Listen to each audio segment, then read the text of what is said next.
Yay, my Instant Pot InstantChill ice cream maker arrived. Let's unbox this and try it out.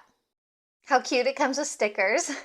All right, I'm going through the user manual, and one important thing is it says to let the base rest in an upright position for at least 2 hours to allow the cooling materials to settle to avoid damage. And this does come with recipes, so that makes it really easy to just get started quickly. I'm really excited to try out the juice sorbet because basically what you do is you just add juice with sugar and some hot water, and then you mix that together and then it makes sorbet. And then it also makes dairy-free ice cream because I'm actually dairy-free, so I can make all kinds of delicious ice cream. And here is one recipe that they include. This machine is actually pretty heavy, so just so you know, it's like definitely a big machine. Okay, so basically it comes with these 2 paddles. These are for making rolled ice cream and probably just for scooping the ice cream out. This is what the machine looks like in its entirety.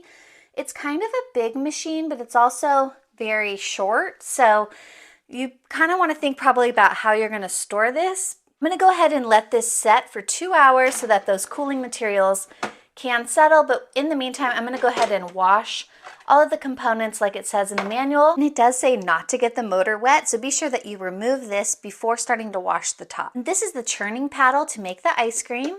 This is the bowl that you actually put the ice cream materials in, and then it churns it using that paddle. And then you remove the bowl to make rolled ice cream on that place right there. And this doesn't come out, so you're just gonna have to wipe that out nice and clean.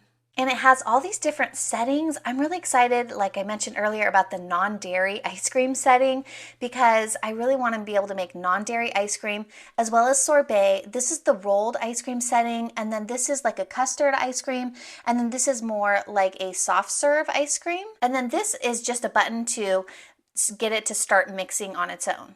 All right, and the assembly is actually really easy. You just put that in and then lock it into place. Then you pop the motor on, then you pop the churning blade on, and then put the top onto the ice cream maker, and that's it.